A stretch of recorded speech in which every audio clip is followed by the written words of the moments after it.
Graça, paz e misericórdia da parte de nosso Senhor Jesus Cristo. Bem-vindo a você que nos acompanha neste canal para mais uma Escola Bíblica Dominical. Esse que vos fala é o pastor Antônio Dias e convido a você a inscrever-se no canal e ative notificações e deixe também o seu like. Isso nos ajudará bastante na divulgação do canal. Meus amados, hoje nós estamos a comentar a lição de número 7 desse terceiro trimestre de 2023, a desconstrução da feminilidade bíblica. Como já dissemos, você que acompanhou a última lição, a lição de número 6, a desconstrução da masculinidade, esta lição dará sequência ao assunto, nesta tríade de lições. A lição 6, a lição 7, que é essa que estaremos ministrando agora, e também a próxima lição, a lição de número 8, a transgênero. Que transrealidade é essa? São 3 pontos que serão abordados, é o mesmo assunto em 3 ângulos distintos que estaremos comentando. Essas 3 lições, ela completará assim o assunto abordado. Muito oportuno, abordado pelo pastor Douglas Batista. Pois bem, posto isso, vamos para a nossa lição, que ela está dividida em 3 pontos distintos, a feminilidade bíblica, a desconstrução da feminilidade e mulher virtuosa, símbolo bíblico da feminilidade. Partindo aqui do princípio, nós comentamos na última lição acerca de 2 textos bíblicos e nós focaremos agora novamente em 3 versículos bíblicos para iniciar aqui o nosso comentário. Primeiramente, nós temos aqui em Gênesis capítulo 1 e o versículo 27, que vai dizer: E criou Deus o homem à sua imagem, a imagem de Deus o criou, macho e fêmea, no hebraico, macho, zakar, fêmea, nekvá. E nós vamos para o versículo 18 do capítulo 2. E disse o Senhor Deus: não é bom que o homem esteja só. Far-lhe-ei uma adjutora que ele esteja como que diante dele. Aqui, como já dissemos na lição anterior, Deus não foi apanhado de surpresa. Deus, ele fez o homem lá, o projeto inicial. Deus criou, macho e fêmea os criou. Aí no segundo momento, no momento imediato, Deus criou. No momento imediato, Deus então forma o homem. Aí Deus, ele forma o homem do pó da terra. Forma o homem do pó da terra. Aí nós temos 2 expressões a ser tratadas. No capítulo 2 e no versículo 7 do Gênesis, está assim: E formou o Senhor Deus o homem do pó da terra, e soprou em suas narinas o fôlego da vida, e o homem foi feito alma vivente. E também no versículo 22 do mesmo capítulo 2: E da costela que o Senhor Deus tomou do homem, formou uma mulher, e trouxe-a a Adão. Pois bem, aqui no versículo 7, nós vamos encontrar e formou o Senhor Deus o homem. O verbo hebraico para formar é itzar, aqui no versículo 7. E essa expressão ele dá um sentido de espremer contra uma forma. Deus pega a matéria, a terra, e espreme ela, força ela contra uma forma, para que aquela matéria tomasse a forma da forma. E agora, o Senhor vê o homem, e ele sopra, comunica a vida a isto que ele havia criado. E o homem foi feito alma vivente, a imagem e semelhança de Deus. O homem, a imagem e semelhança de Deus. No versículo 22, antes que passamos aqui para o versículo 22, é bom citar que no versículo 18, que o Senhor fala: não é bom que o homem esteja só. Por quê? Deus, ele não fez a mulher de imediato, ele fez o homem. Aí Deus, ele leva o homem para que desse nome, nominasse a todos os animais. E segundo o nome que o homem deu, isso foi o nome que prevaleceu aos animais.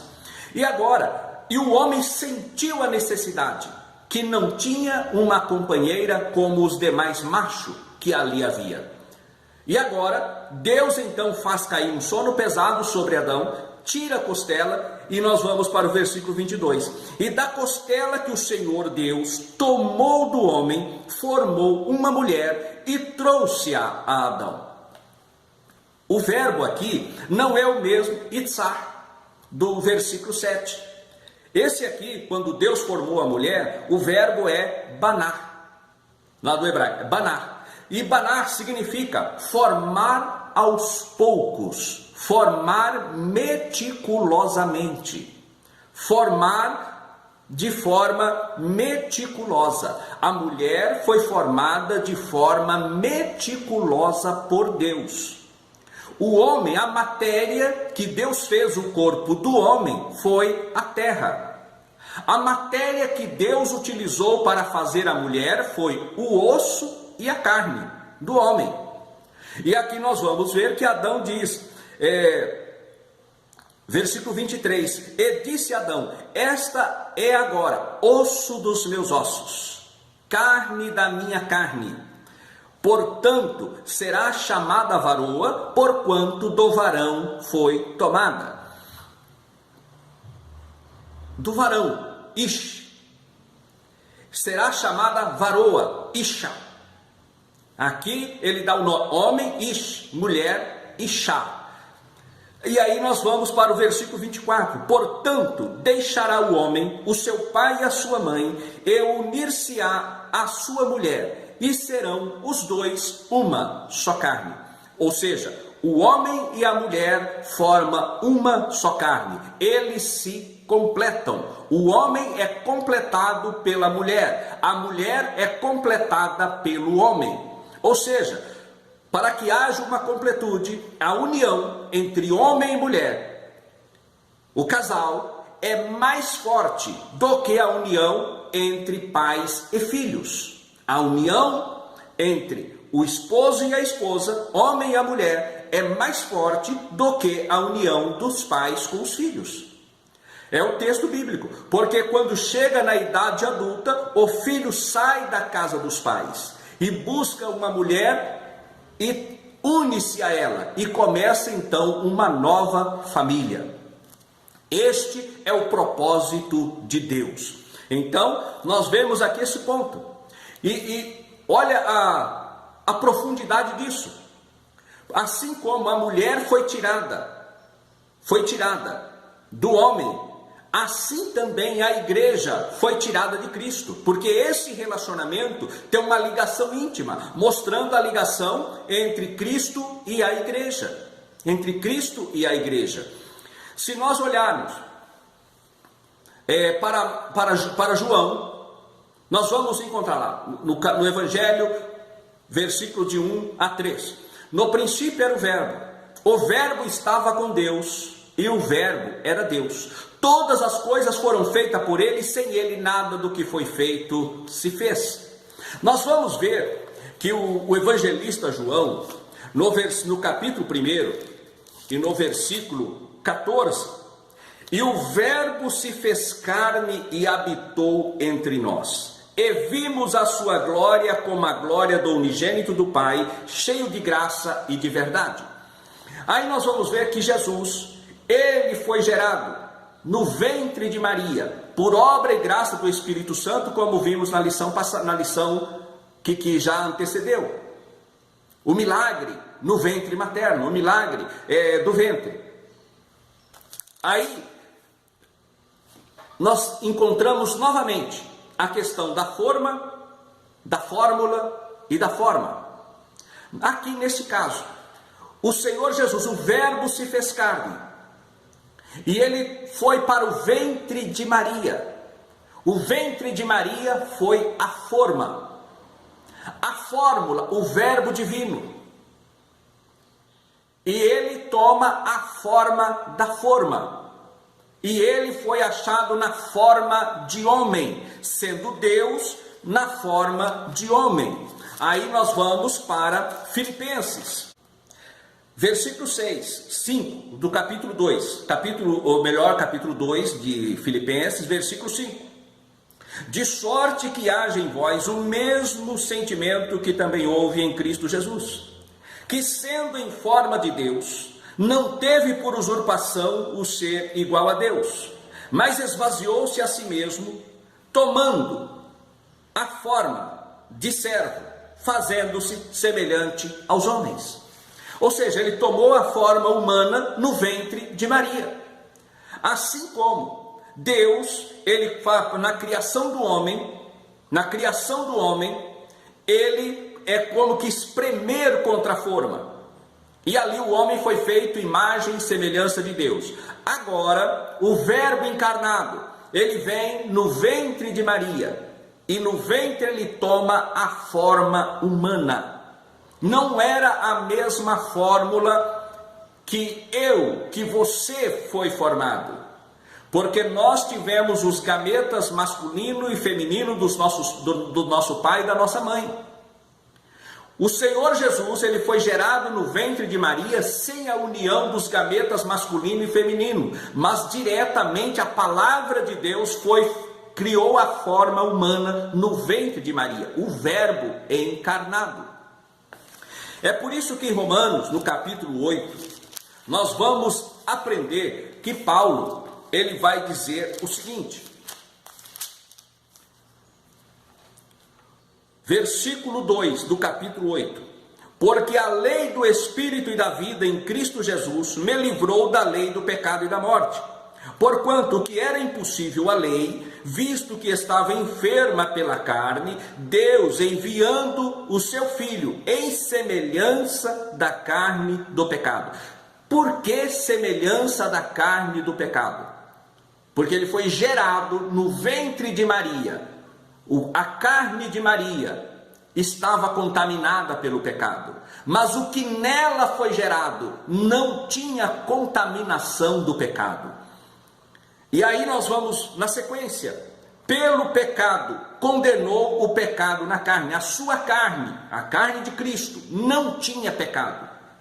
Se não tinha pecado, não estava sujeita à lei do pecado e da morte. Mas ele entrega a sua vida para o resgate da humanidade, para o resgate de todo aquele que nele crê. Aí nós vamos para concluir.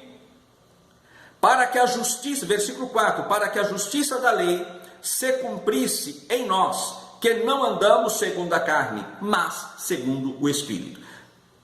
Aqui nós já mudamos. Paulo, ele já vai falar da lei de Moisés, que era impossível, a lei do Espírito e da vida, que é em Cristo Jesus, e a lei do pecado e da morte, que foi vencida por Cristo Jesus lá no Calvário. Agora, nós temos em Cristo Jesus a nossa vida eterna assegurada. E aqui nós vemos como que nós temos essa vida eterna assegurada em Cristo Jesus. Por conta do milagre no ventre de Maria. Por conta de Maria ser a expressão real da feminilidade segundo a Bíblia. É o ventre materno, o ventre de Maria gerou o Filho de Deus. O homem, a figura do homem, ele é o reprodutor, o lançador da semente. Ele é o reprodutor. E a mulher, ela tem a dádiva divina de gerar a semente que foi lançada. Assim como a semente é lançada na terra, a terra então ela germina a semente e brota uma nova árvore, que vai produzir novos frutos com nova semente. Assim é o ser humano. Este é o propósito de Deus com a raça humana, com o ser humano. Neste ponto, nós vemos aqui o propósito de Deus na feminilidade segundo a Bíblia Sagrada. E o que nós estamos combatendo hoje é a erosão desta feminilidade, é o ataque a esta feminilidade bíblica, é a desconstrução desta feminilidade bíblica. Como essa expressão já dita na lição anterior, criada por Jacques Derrida na década de 60, mais precisamente em 1967, quando ele lança a sua obra Gramatologia. Nós vemos agora que essa desconstrução, ela começa com o processo feminista, com o ativismo feminista. Agora, alguém pode dizer assim, não, mas a igreja ela defende esta ou aquela posição. Nós precisamos nunca, jamais esquecer de uma coisa. O propósito do diabo nunca é o carro-chefe. Nunca. Sempre vem oculto. Ele sempre vai levantar uma bandeira que parece boa, agradável e inofensiva a todos. No caso, quando foi lançada esta primeira obra, que é chamada A Primeira Onda do Feminismo, ela veio no século XIX, o movimento sufragista. E tivemos ali alguns ativistas, né? Stuart Mill, Harriet Taylor, Alexandra Kollontai, que lançaram então o movimento sufragista, o direito ao voto. Parece coisa boa, e é coisa boa, não é coisa ruim. Mas acontece que por trás disso venha o liberalismo sexual. O liberalismo. E a base deste ponto, o pastor aqui Douglas Batista, no seu livro de apoio, ele traz aqui uma colocação a respeito desta origem. E essa origem, ela começa na Grã-Bretanha, no século XVIII, por Mary Wollstonecraft. E ela lança ali o livro Uma Reivindicação pelos Direitos da Mulher. Ela se muda para a França.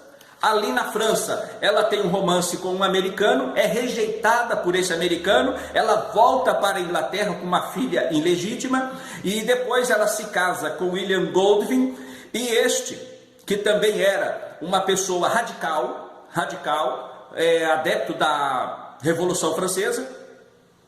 Ela tem uma filha, Mary Godwin, e aqui aos 16 anos, esta filha, ela começa então ter um caso com Percy Shelley, que era um poeta, e acaba por engravidar deste seu amante.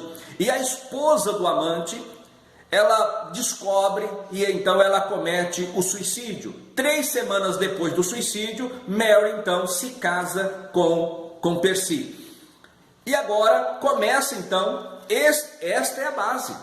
Aí ela vem com todas as suas ideias, né, trazendo os direitos iguais, porque a mulher, ela é igual ao homem em valor, em essência. Assim como o homem é a imagem e semelhança de Deus, a mulher também o é, a imagem e semelhança de Deus. Agora, o que nós estamos vendo aqui do século XIX para o século XX, que foi essa primeira onda do feminismo. Aí no século XX começa então a segunda onda do feminismo, que agora já é em prol dos direitos políticos. E nesta segunda onda destaca-se Simone de Beauvoir. Simone de Beauvoir, ela teve um caso com Jean-Paul Sartre, um escritor francês também, que ele é um escritor adepto da filosofia existencialista ateu, e ela tem um caso com ele, leva uma vida promíscua, de vários casos amorosos, e Simone de Beauvoir, então, ela lança o livro, em 1949, O Segundo Sexo, a mulher não nasce mulher, torna-se mulher. E aí vem, dentro desse arcabouço dos direitos aos direitos políticos da mulher, vem também embutido a liberação sexual. O projeto de liberação sexual, o direito ao aborto, o direito de decidir sobre o seu próprio corpo. E também ao divórcio. Nós vemos tudo isso embutido. Isso aí é o anzol. Na verdade, o direito da mulher, os direitos defendido na primeira onda, foi a isca. Assim como o direito sufragista, foi a isca. O direito político, a isca. Mas o anzol está lá, embutido, que é desconstruir a família padrão, nos padrões bíblicos, esta família que nós conhecemos hoje. O projeto de Satanás sempre foi esse. Da década de 90, nós vamos encontrar o surgimento da teoria de gênero, com Judith Bari. Ela vem trazendo agora esse lema, né? Meu corpo, minhas regras. E dentro deste ponto se apoiam, né, esse movimento feminista, se apoia em Michel Foucault, né, que condena a família patriarcal, o modelo bíblico, o padrão bíblico. Michel Foucault, ele defende, ou melhor, ele contradita e procura atacar esse modelo judaico-cristão no qual nós estamos formados. Ele ataca diretamente os princípios, como já temos dito nas várias lições passadas.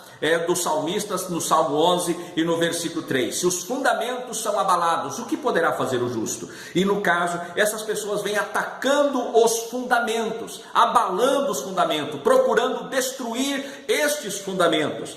E com base nisso, nessa esteira, chegou no Congresso Nacional um deputado Gadelha. Ele vem com um projeto, se bem que esse projeto já foi sepultado, mas pode ressurgir a qualquer momento, que potencializa a erotização infantil, potencializa a prática do incesto, potencializa a prática do aborto, potencializa a poligamia, todas as formas de relacionamento, um homem com várias mulheres, uma mulher com vários homens, e até dentro do própria constituição familiar. Então esse projeto satânico veio do coração de Lúcifer, se é que Lúcifer tem coração, mas permita que a hipérbole, né? Veio de lá usando uma mente maligna, uma mente nefasta, como deste infeliz parlamentar. E agora, nós chegamos então para concluir a nossa lição. Qual é o projeto de Deus? Este é o projeto do inimigo. Este é o pensamento do inimigo. Isto é o que o inimigo quer: destruir a feminilidade bíblica, aquilo que Deus criou, a essência, a maravilhosa essência criada por Deus, a maravilhosa essência do projeto de Deus. É aí que o inimigo quer atacar. E quem disse que a mulher virtuosa é desvalorizar a mulher? Quando a mulher, ela foi colocada como auxiliadora. E quem diz que quem auxilia é quem presta socorro, que ajuda? E quem disse que quem presta socorro é inferior àquele que é ajudado, àquele que é socorrido? Mas este é o pensamento, né, do progressista, em querer destruir e desvalorizar o que Deus fez de bom. E o projeto maligno deles é tirar essa verdade do Evangelho. E nós vemos aqui a mulher virtuosa, padrão de mãe amorosa. O homem não pode ser mãe, só a mulher pode ser mãe. Então, aqui para ela ser mãe, ela tem que ser esposa. Ela sendo esposa, ela será mãe. Ela sendo uma boa esposa, será uma boa mãe. E esta boa mãe, ela vai cuidar bem do filho, ela vai dar o devido aleitamento materno para a criança, vai dar os devidos cuidados nos primeiros anos de vida, que é fundamental, o carinho e o amor materno, porque o homem, ele não pode dar o aleitamento ao filho, mas a mulher sim. Deus deu essa dádiva para a mulher. E não somente isso, a mulher como administradora e empreendedora. E eu quero fazer menção aqui, para concluir a nossa lição, quero fazer um exemplo da minha mãe.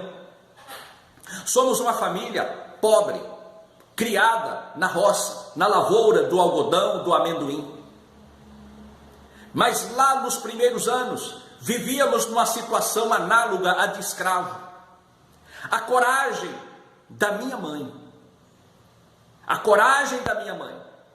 em nos arrancar dali, com o apoio dos meus tios maternos e os avós maternos, deram esse apoio, acolheram o meu irmão para que pudesse estudar ali no Paraná. E depois disso, meu pai foi acometido de uma enfermidade muito grande e abandonado pelo patrão. E neste momento, ele viu então que a minha mãe tinha razão. E agora nós saímos dali com o apoio dos nossos familiares que nos acolheram ali no Paraná.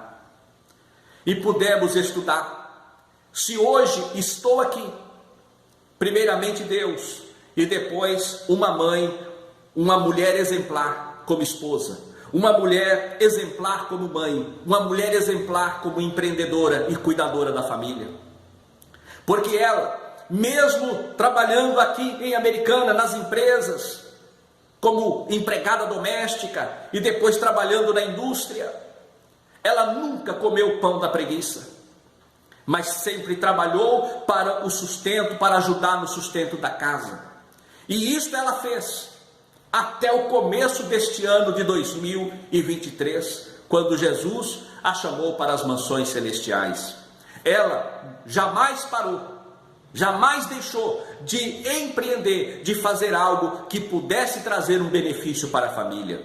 Por isso, este é o exemplo que a Bíblia fala da mulher virtuosa. Nós precisamos, não podemos negar a essência da Bíblia Sagrada. Agora, esta filosofia progressista, esse pensamento progressista, procura então desvalorizar a mulher, procura ridicularizar e desfazer aquilo que Deus fez de bom. Que Deus nos guarde, que Deus nos abençoe, e até a próxima lição. Você que assistiu, acompanhou até aqui esta lição, se não ouviu a próxima, pare um pouco, dá uma olhada na lição anterior, a desconstrução da masculinidade, e não perca a próxima lição sobre o transgênero. Que transrealidade é essa? Porque esses pontos serão fechados, serão concluídos na próxima lição. Que Deus nos abençoe em nome do Senhor Jesus. Amém.